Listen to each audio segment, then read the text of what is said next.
Magandang umaga po, Pilipinas! You're still watching Agri TV, di ba pa? Mad About Koi, and we are in...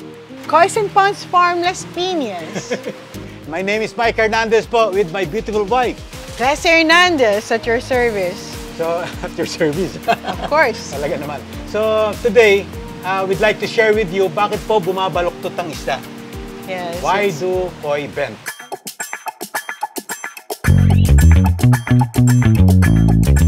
First reason would be? Genetics. Yeah, because like in wrong culling. Kasi like when you start it from, you know, when they're small, usually pag maliit pa lang, deformities is the first koi that you cull, meaning take out.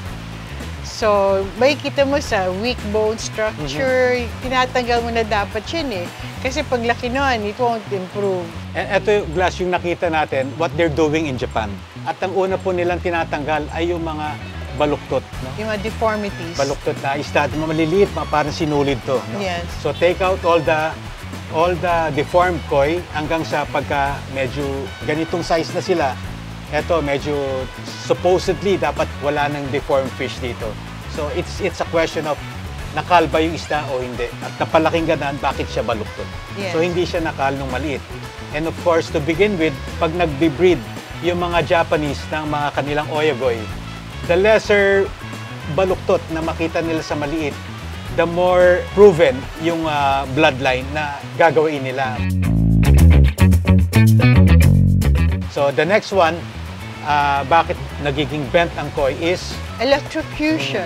That's why we try to discourage using submersible pumps because all of our ponds are external, so there's less likelihood of accidents for submersible pumps, especially those like you put actually in the pond itself with the koi.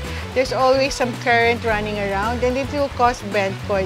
Which hindi natin nararamdaman, yung current na yun, no? Yes. Pag nilagay nyo yung tester doon, nag-i-emit siya ng electric charges na naka-apekto sa spine ng isda. So, ergo, in the future, yung maliit na isda o yung malaki, ba't biglang bumaluktot to? So, electrocution po. It will come slowly, definitely.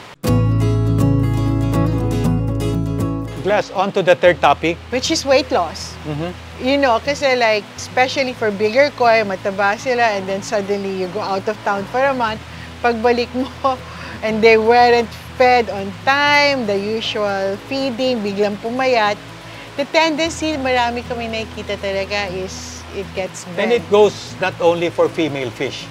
Yung mga voluptuous body na lalaki, yung lalo na yung mga babaeng talagang magaganda katawan na once po, fasting is just you do it like before a koi show, mga 5 days or yun ang pinakamatagal siguro or the most 1 week siguro.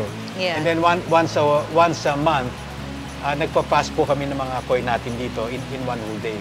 Fasting, sandali lang po. Pero yung starvation is another story. Yeah. Huwag po ninyong gugutumin ng koi dahil yung matabang koi, lalaki man o babae, pag nangayayat to, bumabaluktot. And then the wrong kind of food also eh. Kasi if it's high in carbo, like babaksak yung tiyan.